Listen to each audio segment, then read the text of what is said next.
Bonjour, bienvenue dans notre émission Bien plus qu'un quiz. J'ai le plaisir d'être encore avec Aurélie aujourd'hui. Bonjour Aurélie. Bonjour Annabelle. Et avec le pasteur Mohamed Sanogo. Bonjour pasteur. Bonjour Annabelle. Vous allez bien? Je vais bien. Donc le pasteur Mohamed Sanogo est basé en Côte d'Ivoire à Abidjan et vous êtes pasteur principal des églises Vase d'honneur et président des ministères Message de vie. C'est ça. Et donc aujourd'hui nous allons parler de l'organisation divine. Vous allez savoir si vous êtes une personne qui vivait dans le désordre ou dans l'organisation divine. Alors on va commencer sans plus attendre avec cette première question. Une personne ordonnée à l'extérieur est systématiquement une personne ordonnée à l'intérieur. Réponse A, vrai. Réponse B, faux. Alors, est-ce qu'une personne qui est ordonnée à l'extérieur, des placards bien rangés, une voiture bien rangée, est forcément une personne qui est ordonnée à l'intérieur?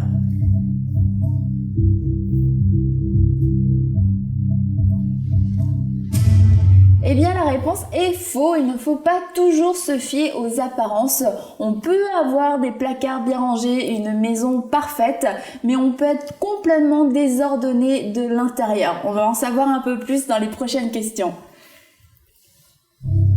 Quelle est la définition de l'organisation divine? Réponse A, avoir le temps de tout faire. Réponse B, prendre le temps pour ce qui est prioritaire. Réponse C, avoir un emploi du temps organisé. Réponse D, réussir à faire tout ce qu'on nous demande. Alors, quelle est la définition de l'organisation divine?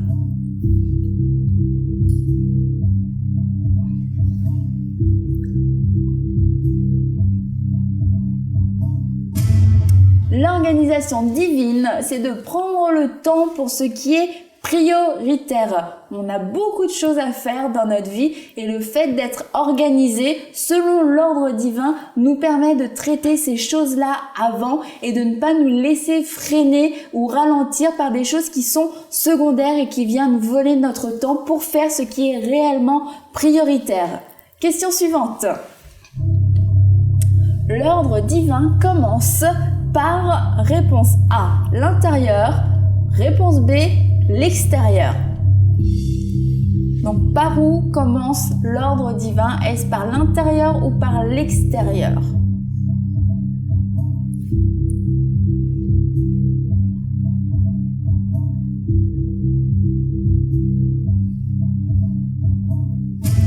L'ordre divin commence par l'intérieur.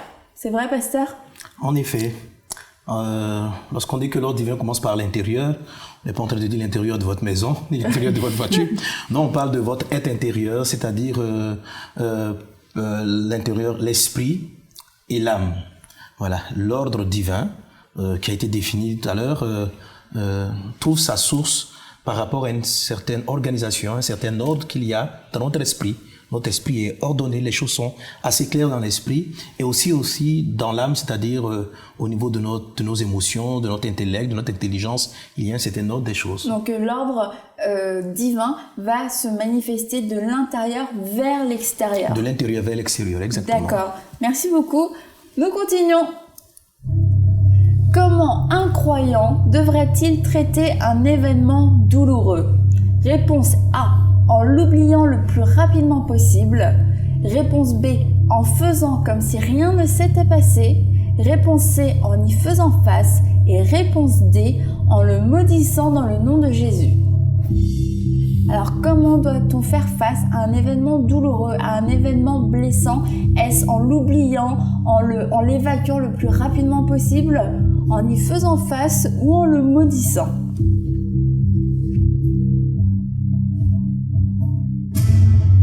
La bonne réponse est la réponse C, en y faisant face. Et on peut se demander c'est quoi le rapport avec un événement douloureux, comment on gère un événement douloureux et l'ordre divin?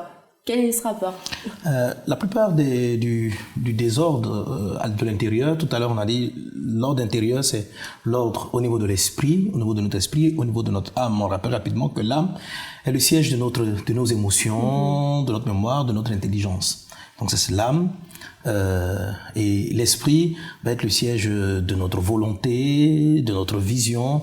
C'est un peu notre force intérieure. Lorsque quelqu'un vit un événement douloureux, ce sont ses émotions qui sont troublées, ce sont ses émotions qui sont atteintes.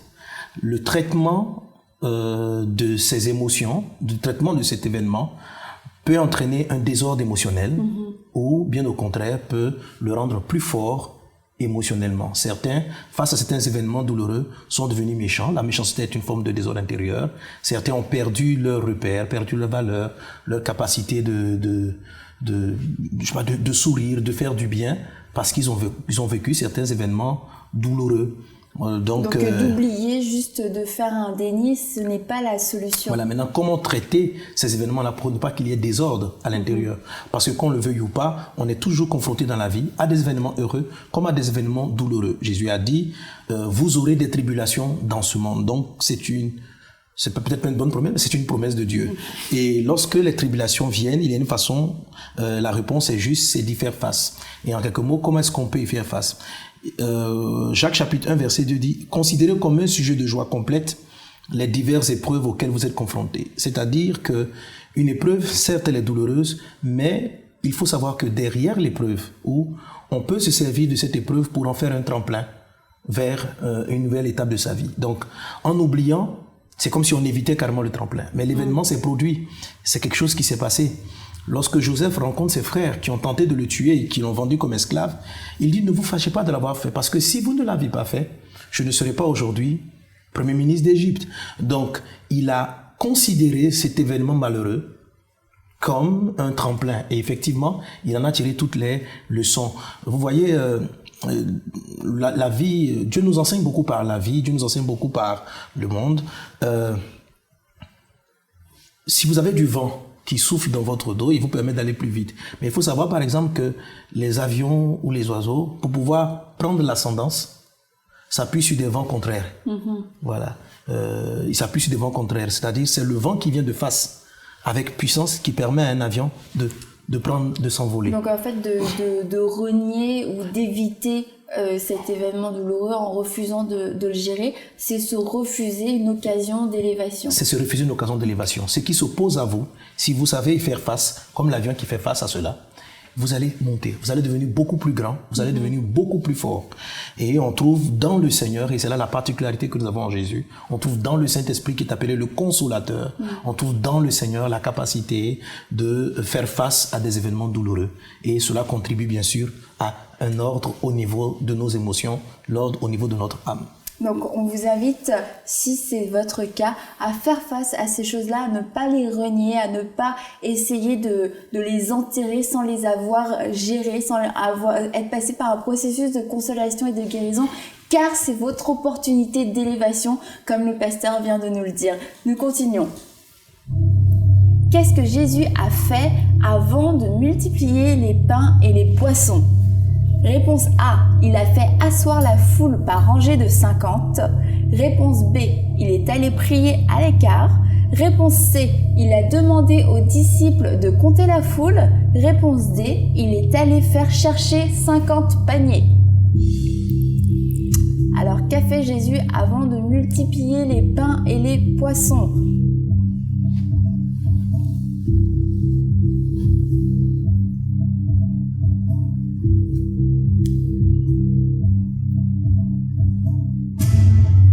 Il a fait asseoir la foule par rangée de 50. Vous pouvez le lire dans Luc 9, on va le lire rapidement. Jésus a dit à ses disciples, faites-les asseoir par rangée de 50.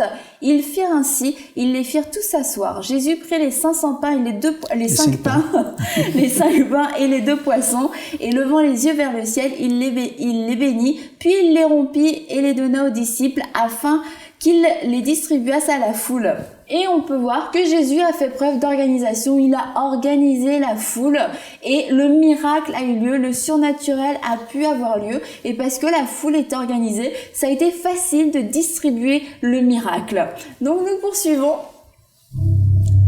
avec cette question. Quel verset déclare « Quand il n'y a point de vision, le peuple est sans frein » Exode 18, 23, Proverbe 29, 18, 1 Corinthiens 14:33 ou Apocalypse 8:13.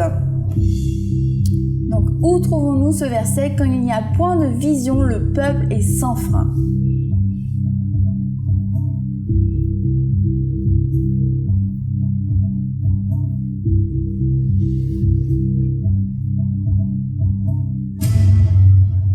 Vous pourrez retrouver ce verset dans Proverbe 29:18.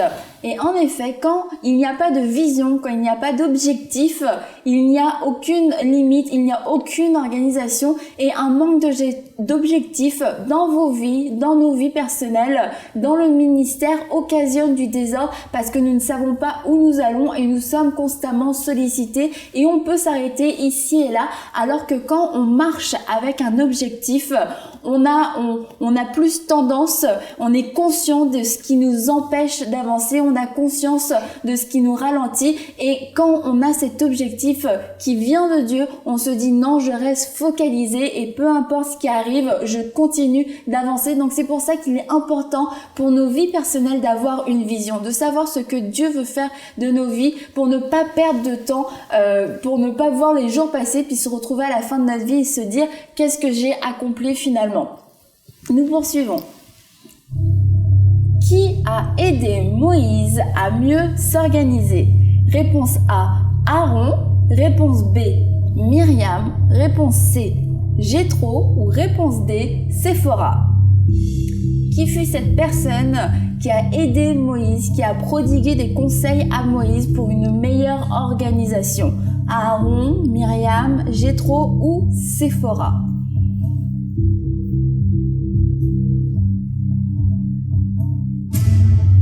Et la bonne réponse est Jéthro. Oui, Annabelle, sur cette question, les internautes hésitaient entre Aaron et Jéthro, mais tout de même, il y a 49% d'internautes qui ont pensé que c'était Jéthro. Bon, pas de panique pour vous autres qui n'avaient pas eu la bonne réponse, ce n'est pas dramatique. En effet, c'était Jéthro, son beau-père. En Exode 18. Exode 18, exactement. Et on continue avec Exode 18 d'ailleurs. Pourquoi l'organisation de Moïse n'était pas bonne? Réponse A, Moïse était impatient.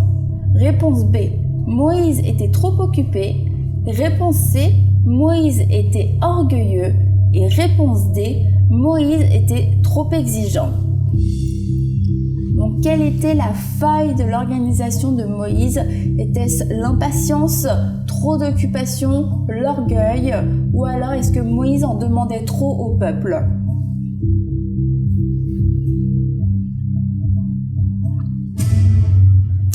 Moïse était trop occupé est la bonne réponse. Oui, Annabelle, c'est la bonne réponse également pour 56% de nos internautes. 56% et il me semble qu'il y en a quand même une bonne partie qui a répondu que Moïse était impatient, c'est ça? Exactement, et pourtant l'une des caractéristiques de Moïse, c'était sa patience. C'est ça. Donc non, la faille de Moïse n'était pas l'impatience. Et on peut lire ensemble dans Exode 18... Le lendemain, Moïse s'assit pour juger le peuple et le peuple se tint devant lui depuis le matin jusqu'au soir. Enfin, un petit saut de verset.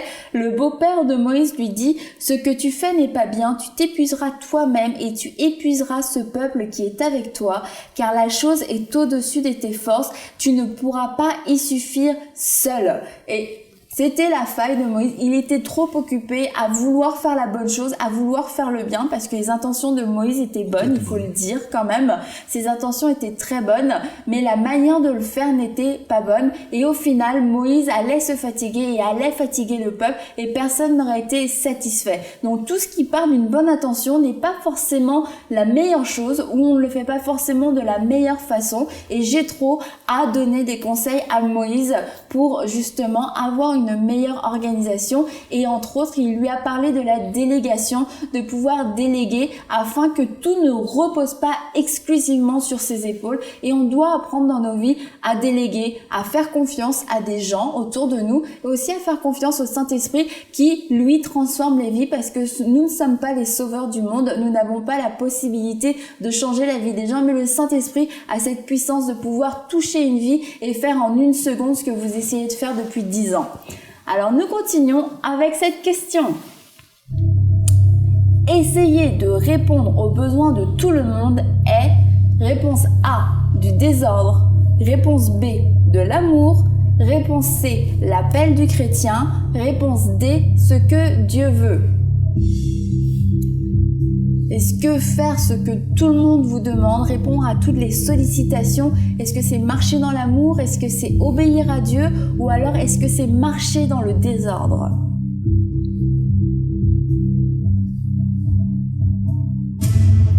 Et la bonne réponse est la réponse A, le désordre. Il y a 55% d'internautes qui ont donné la bonne réponse, mais tout de même, Annabelle, il y a 26% d'internautes qui pensent que c'est de l'amour que de faire ça. Donc en fait, il y a à peu près la moitié des internautes Oui. qui pensent que c'est une bonne chose que de répondre aux besoins de tout le monde. Est-ce que c'est une bonne chose, pasteur? Non, et la réponse est juste, c'est-à-dire c'est du désordre. Un texte qui illustre cela, en prenant l'exemple de Jésus, c'est Matthieu chapitre 15, à partir du verset 21. On voit une femme qui sollicite Jésus et qui lui dit, voilà, ma fille est tourmentée par des démons. Et l'attitude de Jésus peut choquer certains chrétiens. On se sera attendu de la part du Seigneur et du Sauveur qu'il écoute la dame, qu'il prenne le temps pour elle. La Bible dit non, qu'il ne lui a pas répondu un mot. C'est sur l'insistance de ses disciples qu'il a répondu à la dame. Et ce qu'il fait comprendre à la dame, c'est que sa préoccupation première, ce sont les enfants d'Israël et non les Cananéens, parce que la femme était d'origine cananéenne. Donc Jésus nous montre que essayer de répondre à toutes les sollicitations de tout le monde n'est pas forcément ce que Dieu attend de nous. Voilà. C'est vrai qu'à la fin, la fille de cette dame a été délivrée parce que la femme elle a compris que Jésus devait d'abord s'occuper. Jésus a dit, on donne le pain des enfants, on ne donne pas le pain des enfants aux petits chiens. La femme a dit, bon, ok, mais les petits chiens, de toute façon, quand les enfants ils mangent, il y a toujours les miettes qui tombent de la table. Elle dit, moi, je veux juste les miettes. Elle avait compris quelle était sa place. Et c'est très important dans la notion de l'ordre de savoir se focaliser dans un premier temps sur ses priorités. Lorsqu'on ne connaît pas ses priorités, on ne sait pas ce dans quoi on doit s'investir, on s'investit dans tout et dans rien à la fin. Et à la fin, personne n'est satisfait. Une des sources du désordre intérieur, c'est justement cela. Beaucoup de personnes pensent que c'est la volonté de Dieu de pouvoir répondre à tout. Mais en faisant tout, en passant le temps, par exemple, vous savez, dans la journée, vous avez 24 heures, vos ressources en temps sont limitées. Vous passez beaucoup de temps avec quelqu'un qui est déprimé, qui a des problèmes. Et vous pouvez négliger votre enfant, négliger votre foyer, pendant que vous êtes en train de bien servir ailleurs. Vous pouvez être dans beaucoup d'activités de l'église, au détriment de votre épouse, au détriment de votre conjoint. Et cela va entraîner du désordre dans votre famille. L'ordre divin permet de tout agencer, de savoir qui doit prendre le pain principal et qui doit se nourrir des miettes. Comment la vie doit être organisée, quels sont les sens. Et donc en tant que chrétien, est-ce qu'on a le droit de dire non à certaines sollicitations? Et est-ce qu'on a le droit de dire non? On a le droit de dire non. La Bible dit que votre oui soit oui, que votre non soit non. On a le droit de dire non. Mais veillez à ce que votre non ne soit pas conduit par la méchanceté, ou par la colère, ou par l'irritation, ou par l'exaspération. C'est pas comme ça que Jésus parlait. Jésus faisait toutes ces choses par amour. Par amour. C'est de l'amour en quel sens? C'est de l'amour en le sens que vous comprenez que vous n'avez pas, Dieu ne vous a pas, les capacités que Dieu vous a remises sont prioritairement destinées à tel investissement. Et vous laissez la personne entre les mains de Dieu, à la grâce de Dieu. La méchanceté, par contre, refuse que la personne ait le bien. Jésus n'a pas refusé que la femme voie l'enfant être délivré. Voilà, il ne faut pas basculer dans la méchanceté, dans l'aigreur, rejeter les personnes en disant non, c'est pas de ça qu'il s'agit. Il s'agit simplement de savoir que nous ne sommes pas omnipotents comme Dieu, nous ne sommes pas omniprésents, nous ne pouvons pas être partout et faire tout à la fois. Alors, décelons dans notre temps vis-à-vis de Dieu, qu'est-ce que Dieu appelle, qu'est-ce que Dieu établit comme pour nous des priorités. Dans un premier temps, occupons-nous de ces priorités et le reste, les miettes, comme on le dit, pourront être servies aux autres choses qui sont importantes sans être prioritaires. Il y a beaucoup de choses importantes, mais on ne peut pas faire toutes les choses importantes à la fois. Ok. Dans ce cas, les priorités sont peut-être personnelles alors, parce que parfois on dit c'est l'église qui passe, la famille, l'église et tout. Pour l'église, parfois on ne doit pas dire non. Et pourtant, dans les priorités de quelqu'un, aller à l'église, par exemple, en semaine, peut ne pas être une priorité. Bon, les priorités ne sont pas personnelles. Les priorités sont définies dans la parole du Seigneur. Je ne sais pas si j'ai le temps de développer. Rapidement, peut-être. Comment on définit les priorités. comment définir les priorités? Rapidement. Ok, alors en 2 minutes. Pour voir la définition des priorités, il faut aller dans Luc chapitre 10. Jésus parle à Marthe et Marie. Chacune faisait quelque chose pendant que Jésus prêchait. Marie écoutait. Marthe était occupée aux soins domestiques. Marthe dit, mais Jésus demande à ma sœur de venir m'aider. Jésus va dire ceci, Marie a choisi la bonne part. Et il va donner cette phrase, ce qui ne lui sera pas ôté. Ce que le Seigneur estime, ce que la Bible nous fait comprendre par l'ordre des priorités, c'est que les choses qui vont rester le plus longtemps dans notre vie viennent avant celles. Okay. Voilà. Donc, comme je vais rester éternellement avec Dieu, Dieu est d'abord ma priorité. Mon épouse, ma femme sont partis. Bon, bref, okay. Voilà. Les priorités, c'est pas même l'Église n'est pas forcément aller à l'Église et puis l'adoration de Dieu, c'est pas pareil. Voilà. Si on veut voir, on a la priorité qui est Dieu, la famille, le ministère, ou le travail, ou les activités professionnelles, etc. etc. Tu as voulu prendre de l'avance pour connaître les réponses aux prochaines questions, c'est ça, Aurélie? Non, mais c'est pourquoi je demandais, est-ce que je peux répondre? Nous sommes rendus à la dernière question pour cette première partie du quiz sur l'organisation divine. L'organisation humaine est, réponse A, résout les problèmes humains, réponse B, est à éviter, réponse C, est utile mais insuffisante, réponse D, est inutile. Donc, quelle est la place, quel est le rôle de l'organisation humaine? Est-ce qu'elle résout juste les problèmes humains? Est-ce qu'elle est inutile, à éviter ou pas suffisante?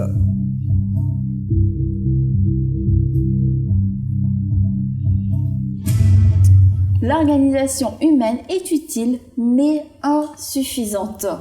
Et l'organisation humaine, alors quelquefois on a une mauvaise compréhension de ce qu'est l'organisation divine et l'organisation humaine. On pense qu'elles sont ennemies, mais elles ne sont pas forcément ennemies. C'est juste que l'organisation humaine ne répond pas à tout, ne peut pas répondre à tous les besoins. Effectivement. Sur le plan personnel, l'organisation humaine, en fait, on l'a défini déjà, c'est l'organisation qui tient compte des choses visibles, des choses matérielles. C'est l'organisation qui permet à des voitures de bien circuler dans une ville. C'est une organisation. C'est l'organisation qui régit les règles, les lois, etc. Mais la majorité de l'organisation humaine ne tient pas compte des besoins affectifs et émotionnels de l'homme et ne tient pas compte non plus des besoins spirituels de l'homme. Voilà. Et donc, en ce sens-là, elle est profondément limitée. Et ainsi que quelqu'un peut être organisé dans sa vie professionnelle, il sera tellement impliqué dans son travail qu'il va oublier qu'il a besoin de l'attention de sa famille. Et le manque affectif familial va créer en lui un désordre, un trouble. Professionnellement, il est compétent, mais dans la maison, ça ne va pas bien. Lorsque l'organisation divine prend place, elle coordonne tout cela. Elle permet d'être efficace professionnellement, efficace familialement, émotionnellement et aussi efficace spirituellement. Mais tenir compte d'un seul aspect, parce que l'homme est corps, âme et esprit, d'un seul aspect de l'ordre, c'est limité, c'est très limité. C'est très limité et c'est le cas de l'organisation humaine. On a des peuples, des pays qui sont très organisés, mais où les gens sont souvent dépressifs, ils prennent beaucoup d'antidépresseurs, on a beaucoup de suicides. Toutes ces choses-là sont des symptômes qui montrent que l'organisation humaine est très limitée. Comme dans les pays occidentaux ou Comme dans les pays occidentaux, exactement. On pourrait dire que ce sont des pays très ordonnés, très organisés. Et pourtant, on a beaucoup de suicides. Ça prouve que ces personnes ont un trouble en elles-mêmes. Et être troublé, c'est du désordre. Ça prouve que les personnes sont malheureuses à l'intérieur, pendant qu'à l'extérieur, elles ont tout. Elles mangent, elles ont un toit, elles ont de quoi être vêtues, elles ont tout, mais elles sont troublées de l'intérieur. D'accord, merci beaucoup pasteur. Nous sommes rendus à la fin de cette première partie et nous nous retrouvons tout de suite après la pause. Et je vous rappelle que vous pouvez faire avec nous ce quiz en ligne et vous pouvez participer sur votre téléphone, votre ordinateur, votre tablette pour suivre ce quiz et avoir votre résultat aussi à la fin. Merci beaucoup et à tout de suite.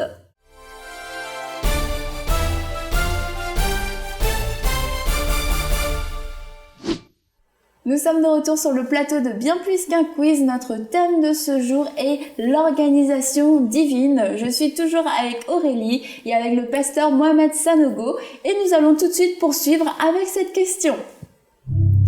La discipline empêche le Saint-Esprit de se manifester librement. Réponse A, vrai. Réponse B, faux. Alors, est-ce que la discipline est un obstacle au surnaturel? Est-ce que la discipline est un obstacle au miraculeux?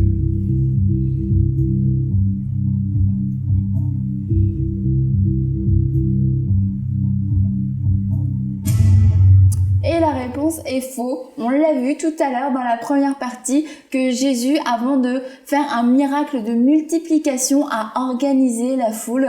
Dieu est un Dieu de discipline, un Dieu d'organisation et un Dieu surnaturel. Donc la discipline n'est pas l'ennemi de la manifestation du Saint-Esprit.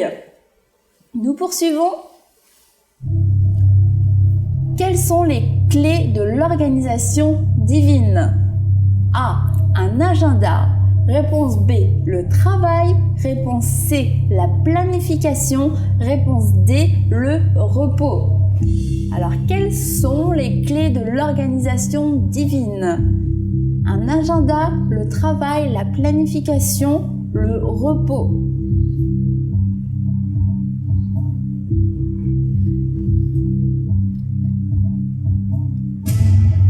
Bonne nouvelle, toutes les réponses sont bonnes.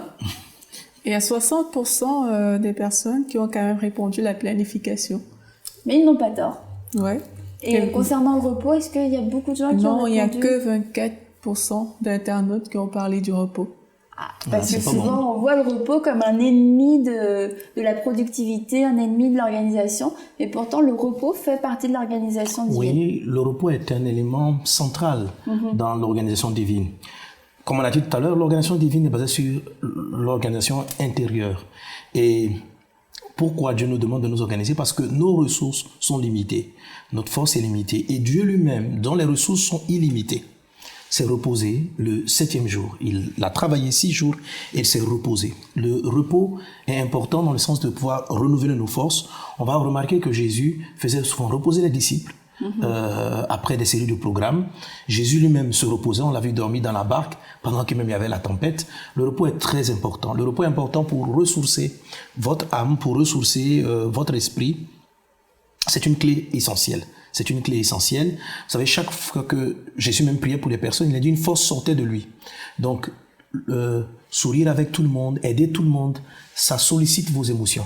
Il est bon aussi de laisser votre âme se reposer. Ça fait partie du repos, de laisser aussi votre âme se reposer. L'âme se repose en se déchargeant de tous les soucis sur le Seigneur, disant Seigneur, prends-les.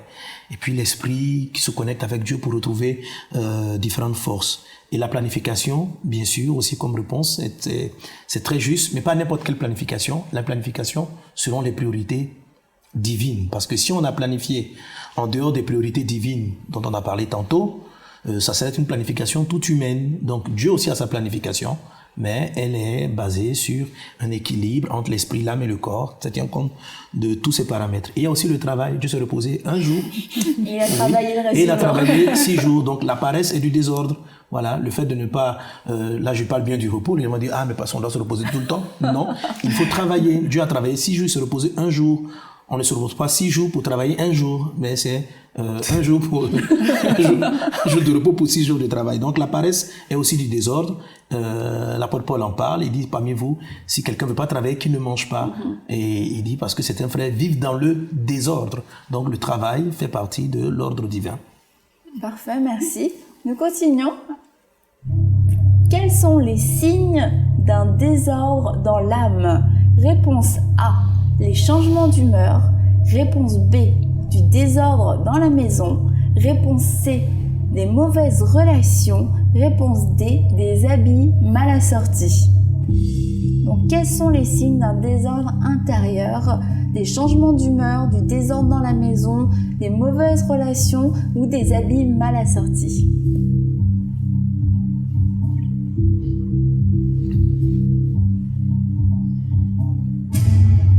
Et les bonnes réponses sont la réponse A, les changements d'humeur, et réponse C, les mauvaises relations. Bonne nouvelle à vous qui vous habillez un petit peu de manière non coordonnée. Vous n'avez pas forcément un désordre intérieur.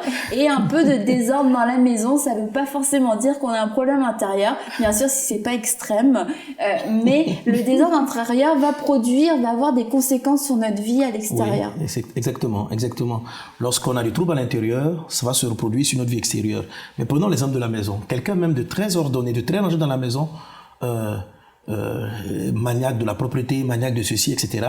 Si ça devient pour lui une obsession, c'est qu'il a un désordre intérieur. En fait, il trouve une certaine consolation de son âme dans les choses qu'il a. Donc, lorsque les choses sont dérangées, il rentre dans une irritation. Donc, quelquefois, le fait d'être maniaque de la propreté ou de l'ordre, ça peut être un symptôme d'une forme de désordre dans l'âme, de déséquilibre de l'âme. Il faut savoir relativiser les choses. Voilà. C'est pas parce qu'on a déplacé une cuillère que le ciel va tomber sur la terre. C'est mieux de la laisser à sa place. Voilà. C'est mieux de la laisser à sa place. C'est effectivement mieux de la laisser à sa place. Voilà. Et le changement d'humeur, le fait d'être, ça c'est vraiment manifeste. Les attitudes, comme on dit, sont lunatiques. Je souris aujourd'hui, après. Quelques minutes après, je pleure. Après, je me fâche. Je me fâche. Ces changements la montrent que à l'intérieur, il y a beaucoup de troubles, beaucoup de désordre. Et ce dont nous sommes en train de parler aiderait ce genre de personnes à trouver dans son âme. Et des gens qui ont des troubles intérieurs vont aussi être plus susceptibles d'avoir des mauvaises relations avec les autres. En effet, voilà, ça va jouer sur leur relation. Voilà, ça va jouer bien sûr sur leur relation, sur le choix même des personnes. Voilà, l'ordre intérieur facilite le bon discernement des personnes et du temps des choses. Comme on l'a dit, c'est faire chaque chose prioritairement dans son temps. Le désordre intérieur fait qu'on va dans tous les sens. On va dans tous les sens. On peut voir quelqu'un, on pense, le désordre intérieur tue même l'intuition. Voilà, on croit que cette personne est bien, tandis qu'on est tombé sur un escroc qui va nous tromper. Voilà, donc certaines personnes suivent leurs émotions, qui les amènent à s'attacher affectivement à des personnes qui vont plutôt les détruire. Quand on s'appuie sur Dieu, quand Dieu nous donne de l'ordre intérieur, on a à peine acheminé avec une personne, on discerne facilement qu'on n'est pas fait pour être ensemble. Et à cause du désordre intérieur, certaines personnes ont pris des engagements sentimentaux, émotionnels, professionnels, qui leur ont fait beaucoup de mal. Donc, le désordre intérieur, où on peut se dire c'est quelque chose de caché, que personne ne voit, que personne ne sait, mais aura forcément des répercussions sur votre vie, vous poussera à faire des mauvais choix, des mauvaises rencontres, à vous associer aux mauvaises personnes et à avoir finalement une vie beaucoup plus difficile, beaucoup plus compliquée à l'image de votre âme qui est dans la confusion la plus totale. Donc c'est pour ça que c'est important de prendre ce temps et d'accepter que oui, il y a du désordre, mais je veux remettre de l'ordre, je veux marcher selon les priorités divines pour faire la bonne chose et au bon moment. Nous poursuivons avec la question suivante. L'Esprit de Dieu est celui qui donne la direction pour l'organisation d'un ministère. Réponse A, vrai. Réponse B, faux. Comment recevons-nous la direction pour l'organisation d'un ministère? Est-ce que c'est réellement l'Esprit de Dieu qui nous conduit dans ces choses-là? Ou alors autre chose, des livres, des manuels, etc. Et la réponse est vraie, c'est l'Esprit de Dieu qui nous donne la direction pour l'organisation d'un ministère. Mais pourtant, prenons l'exemple d'une église, il n'y a pas besoin que le pasteur fasse un rêve ou qu'il ait une vision pour savoir que c'est important qu'il mette en place un département pour les enfants. Oui, là, en effet, pour revenir directement à la question, d'abord, l'ordre, savoir que tout ministère et toute œuvre doit être organisée, ça, c'est important. On a vu le cas de Jésus, avant de multiplier les pains, il a fait asseoir la foule en ordre. Dieu ne peut pas faire grandir l'œuvre qu'il nous a donnée s'il n'y a pas d'ordre, s'il n'y a pas d'organisation. Vous imaginez s'il n'y a pas d'organisation de la circulation dans le sens des priorités, combien de fois ça allait être compliqué de pouvoir avancer, parcourir une petite distance. C'est pareil aussi dans l'être intérieur. Si votre église ne priorise pas les choses, il y aura du désordre. Mais cet ordre-là ne vient pas par des bonnes idées qu'on prend partout. Il vient d'abord par le Saint-Esprit, parce que l'Esprit de Dieu sait quelle est la vision qui vous sied. Bien sûr, les organisations d'autres églises, d'autres communautés peuvent vous servir de modèle, peuvent vous servir d'exemple, mais mais l'organisation s'appuie d'abord par rapport à la vision que Dieu vous donne. C'est pourquoi le Saint-Esprit est très important dans cette organisation. Regardez par exemple, Jésus commence son ministère à 30 ans, il finit à 33 ans. Aucune organisation humaine n'aurait dit que c'était efficace. On aurait dit à Jésus, lorsqu'il meurt et qu'il ressuscite, Jésus dit à ses disciples, de ne pas aller dire qu'il est ressuscité. Pardon, il ressuscite et il n'apparaît à personne. Il est mort en public, mais il ressuscite juste, il se fait voir par les disciples. Il ne l'a pas mis sur son Facebook. Il n'a pas mis son Facebook. Toute organisation humaine lui aurait dit, waouh, tu vois, ça, tu manques le marketing. Il faut que tu apparaisses, il faut que les gens voient, on t'a tué et tu es revenu à la vie, waouh, c'est super. Donc vous voyez que le plan divin est très différent de nos plans humains et de nos stratégies humaines. C'est pourquoi il faut prendre le temps d'écouter Dieu. Et bien sûr, Dieu tient compte des réalités, de certaines priorités pour une église. Le but, ce sont les personnes. Donc, il y aura forcément une vision propre aux femmes, aux enfants, aux hommes, etc. Et ces choses-là apparaîtront en leur temps. Si quelqu'un va trop vite, par exemple, il peut copier l'exemple d'une église qui a atteint 10 000 personnes, qui a une organisation qui ici a 10 000 personnes, et essayer de l'appliquer à une église de 50 personnes. C'est pas la même chose.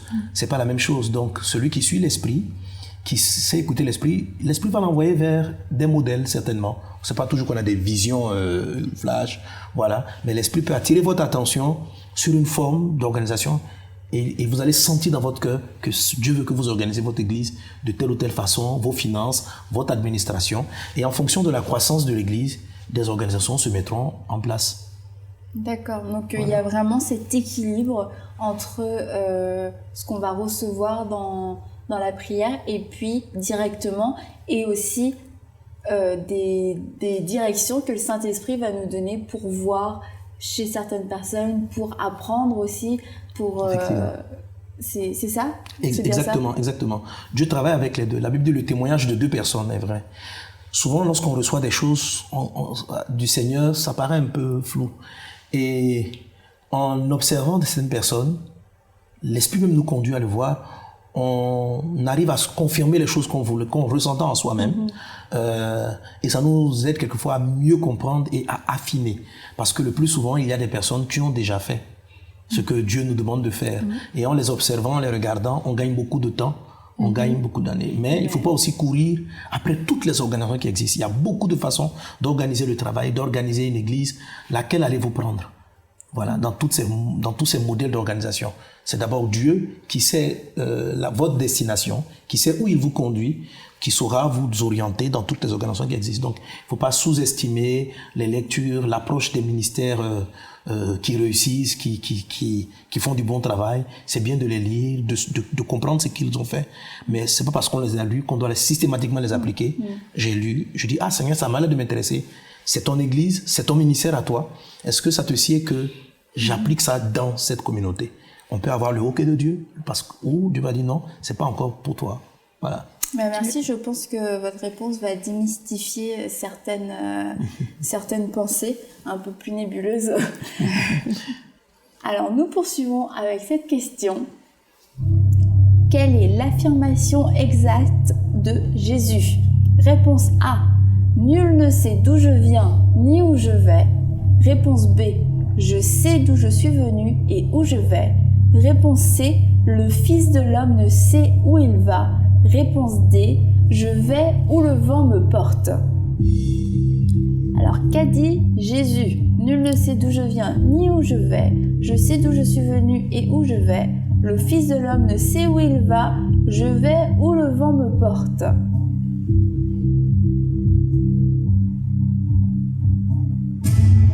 Et la bonne réponse est la réponse B. Je sais d'où je suis venu et où je vais. Jésus n'avait aucun doute quant à son identité, à sa provenance, à son passé, à son présent et à son avenir. Jésus n'a pas dit « je vais là où le vent me porte ». Il a dit « je sais d'où je suis venu et je sais où je vais ». Et c'est aussi nous avons le droit, je dirais, de pouvoir dire ça. Je sais d'où je suis venu et je sais où je vais. Je connais ma destinée, je connais le mandat que Dieu a mis sur ma vie et j'y vais. Et non pas là où le vent vous porte. Question suivante. Quelle est la suite du verset? Dieu n'est pas un Dieu de désordre, mais d'ordre. Dieu n'est pas un Dieu de désordre, mais de paix. Dieu est un Dieu d'ordre et de compassion. Dieu n'est pas un Dieu de désordre, mais de liberté. Donc, quel est le verset exact? Quelle est la formulation exacte? Dieu n'est pas un Dieu de désordre, mais d'ordre, ou un Dieu de désordre et un Dieu de paix. un Dieu d'ordre et de compassion, de désordre et de liberté. Et la bonne réponse est la réponse B. Dieu n'est pas un Dieu de désordre, mais un Dieu de paix.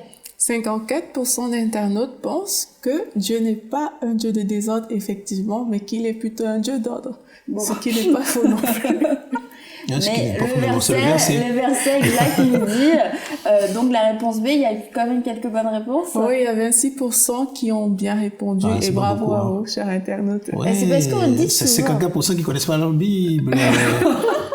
Dieu n'est pas un Dieu de désordre, on le dit, mais c'est rare qu'on dise la suite, mais de paix. C'est quoi ce rapport entre le désordre et la paix? Mais en fait, c'est un très beau verset qui nous montre que lorsqu'il y a du désordre, on perd la paix. On est troublé, on est confus, on est dans la confusion. Voilà. C'est vrai que la réponse logique, la suite logique aurait été Dieu n'est pas un Dieu de désordre, mais d'ordre. Oui, c'est l'évidence, mais c'est pas de cela. Dieu veut plutôt mettre ici, en 1 Corinthiens 14, 33, pour nous faire comprendre que quand il y a du désordre, vous allez avoir des troubles, vous allez avoir de la confusion en vous-même et puis un peu partout. Mais du désordre, parce que s'il y a du désordre, à l'intérieur de nous, on va être troublé et on va manquer cette paix intérieure qui va nous... Bien sûr, on manque la paix intérieure, comme on l'a dit, même ne serait-ce que le désordre extérieur. Le désordre extérieur de la maison, etc., ça amène du trouble. Pas à l'aise, voilà, on n'est pas à l'aise, on n'est pas tranquille. Maintenant, à plus forte raison, le désordre dans son temps.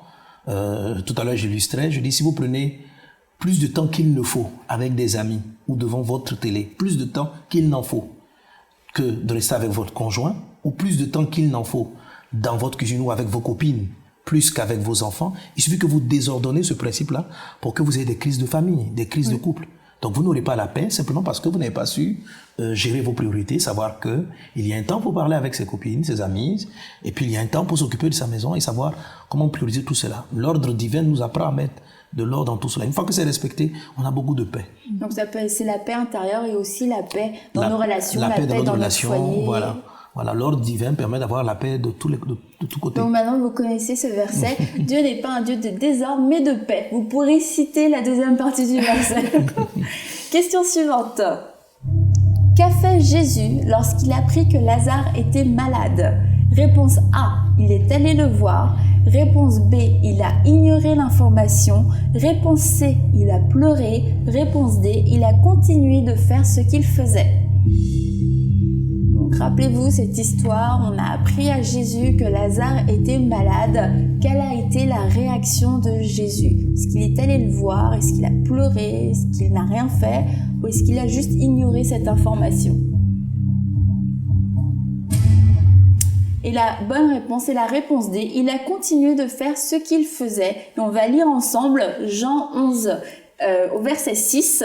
Lors donc qu'il eut appris que Lazare était malade, il resta 2 jours encore dans le lieu où il était. Il dit ensuite aux disciples, retournons en Judée. Donc on voit que Jésus est resté 2 jours là où il était. Jésus n'a pas pris de décision sous le coup de la panique, sous le coup de l'émotion. On m'a dit que Lazare était malade, faut vite qu'on fasse demi-tour. Jésus a continué, il était là et il avait sûrement un agenda. En tout cas, Jésus n'a pas agi sous la panique. Ok, il faut vite qu'on y aille, sinon Lazare va mourir, on pourra plus faire rien pour Lazare. Il est resté très calme. Et c'est aussi ce que nous devons faire. On reçoit quelquefois des informations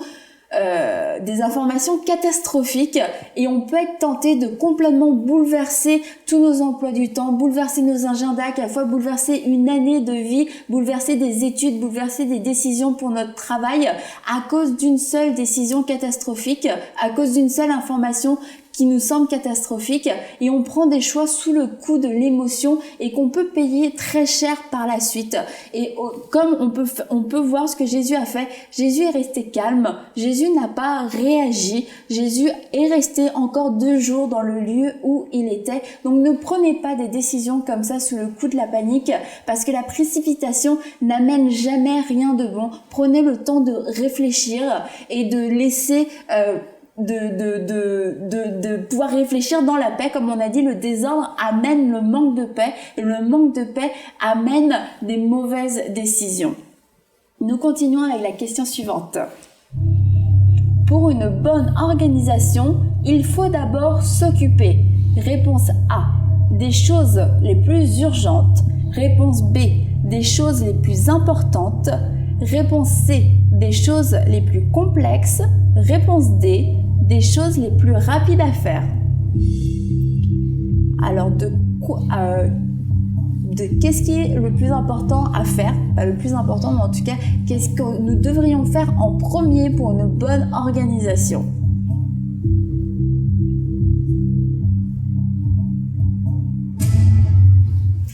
Et oui, c'est la réponse B, comme je l'ai dit à l'instant, les choses les plus importantes.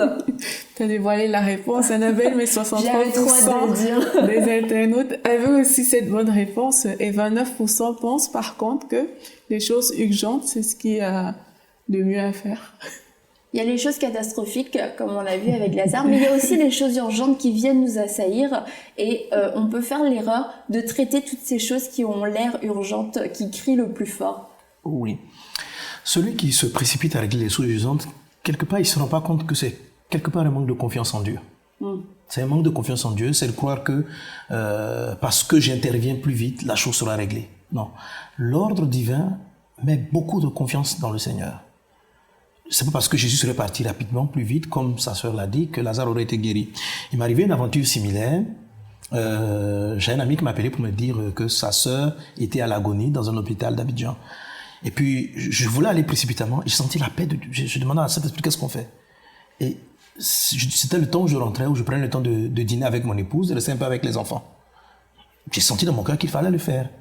C'était important pour notre équilibre familial d'avoir ces moments-là. Parce que je ne suis pas celui qui donne la vie, c'est pas moi qui ressuscite les morts.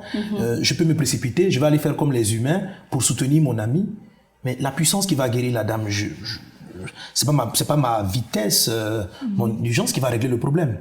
Donc en partant, j'ai eu confiance en Dieu. Et puis, quelques temps après, j'ai fini. J'ai dit à mon époux, bon, je pars. Et quand je suis parti, Dieu a fait grâce. Cette femme-là est revenue à la vie, elle est sortie de son coma.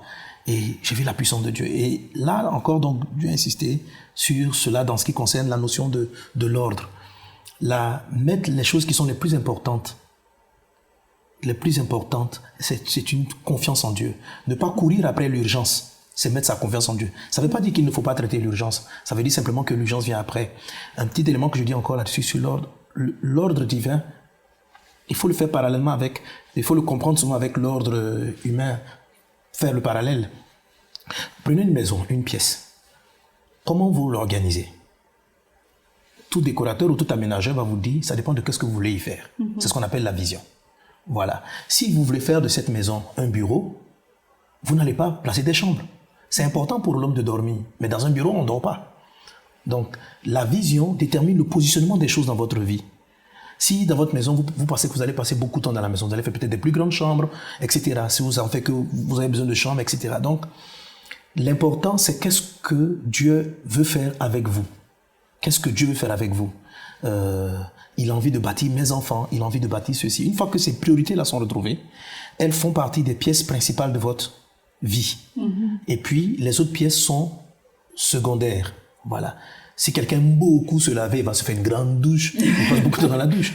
Mais si, voilà, vous allez par exemple, j'ai remarqué ici, en Afrique, à cause de la chaleur, on se lave beaucoup. Il fait tellement chaud, on se lave beaucoup. Alors, une maison, vous allez voir que peut-être chaque chambre, quelquefois, a sa douche. Ici, il fait beaucoup frais. Bon, je n'ai pas dit que les gens se lavent pas beaucoup. Les gens prennent leur douche. Quand même. Non, mais j'ai remarqué. Oui, non, on se lave. On se lave très bien. Il y a de très belles douches. Mais souvent, on a besoin d'une seule douche ou deux dans une maison. Dans une maison de 3 à 4 pièces. Voilà. Donc, on organise les choses en fonction de ce qui est important. Voilà. Et c'est cet ordre d'importance-là qu'on trouve auprès de Dieu et qui permet de ranger notre vie. La famille a une certaine importance. La personne qui devait être guérie ce jour-là était très importante. Elle était importante, mais pour Dieu, l'équilibre de ma famille était peut-être passé avant. Donc, je l'ai fait. J'ai compté sur sa grâce et en partant, C'était mieux, la fille, elle est revenue à la vie, non? Elle a eu la vie. Si je partais précipitamment, j'aurais rien pu faire. Donc, l'ordre est de la confiance en Dieu. C'est de la confiance en Dieu et il faut utiliser l'ordre divin. Ça marche. Donc, c'est d'abord les choses les plus importantes, les plus grosses choses selon le regard de Dieu, en premier, sur lesquelles on va investir du temps et nos efforts pour ne pas être défocalisé et puis être affaibli en faisant les choses secondaires et ne plus avoir le temps ni la force pour ce qui est réellement important. Question suivante. Pourquoi le conjoint est la priorité dans l'ordre divin de la famille? Réponse A. Si le conjoint est heureux, les enfants sont heureux. Réponse B. Car le conjoint est arrivé avant les enfants. Réponse C. Car le conjoint est seul et les enfants peuvent être nombreux. Réponse D. Car le conjoint restera et les enfants partiront. Donc pourquoi est-ce que le conjoint passerait avant les enfants dans l'ordre divin, dans le domaine de la famille?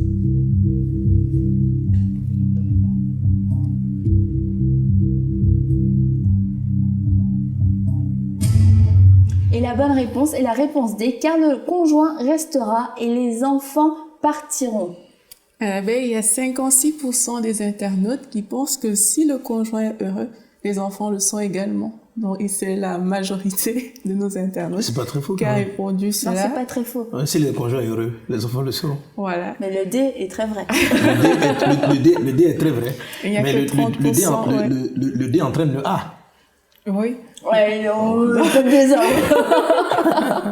Donc, comme le pasteur l'a déjà dit tout à l'heure en prenant l'exemple de Marthe et Marie, c'est que on va investir dans ce qui va rester. Et puis, quand on réfléchit de cette manière-là, chaque chose se met en place. D'abord notre relation avec Dieu, et puis après, quand on voit dans le domaine de la famille, les enfants vont partir un jour ou l'autre, normalement, et le couple n'est pas censé se retrouver comme deux étrangers dans une maison qui ont construit leur vie seulement autour des enfants. Un couple, un mari et une femme restent un couple même quand les enfants sont là, et c'est pour ça que c'est important de toujours passer du temps, de toujours investir sur cette relation de couple, parce qu'un jour les enfants vont partir, mais votre couple doit et va demeurer. Donc, nous sommes arrivés à la dernière question pour ce quiz sur l'organisation divine. Pourquoi Marthe avait tort de s'agiter en préparant un repas pour Jésus? Réponse A. Jésus n'avait pas faim. Réponse B. Elle a fait ce qui était utile mais pas nécessaire. Réponse C. Elle faisait trop de bruit en même temps que Jésus parlait. Réponse D. Elle le faisait avec une mauvaise attitude. Alors pourquoi Marthe avait tort de s'agiter? Parce qu'elle faisait trop de bruit avec ses casseroles? Est-ce que Jésus n'avait pas envie de manger? Ou est-ce qu'elle le faisait avec une mauvaise attitude? Ou encore est-ce que ce n'était pas vraiment utile? Et la bonne réponse est la réponse B. Par élimination, je pense que vous pouviez y arriver. Elle a fait ce qui était utile mais pas nécessaire. Marthe n'a pas fait quelque chose de mal en faisant à manger, mais ce n'était pas la meilleure chose à faire à ce moment-là. Et le pasteur en a parlé tout à l'heure. Juste, vous pouvez clôturer d'ailleurs en finissant sur ce point-là avec Marthe.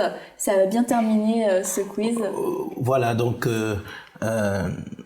Jésus a dit, Marie a choisi la bonne part, ce qui ne lui sera pas ôté. C'est-à-dire, le fait que Jésus parlait en ce moment, ce qui était utile, c'était de recevoir la parole qui allait avoir un effet pour l'éternité, tandis que la nourriture que Marthe préparait allait avoir un effet pour l'instant. Donc, pendant que le Seigneur est en train de parler, s'il y a un choix à faire, c'est d'écouter la parole de Dieu, et puis après quoi on mange.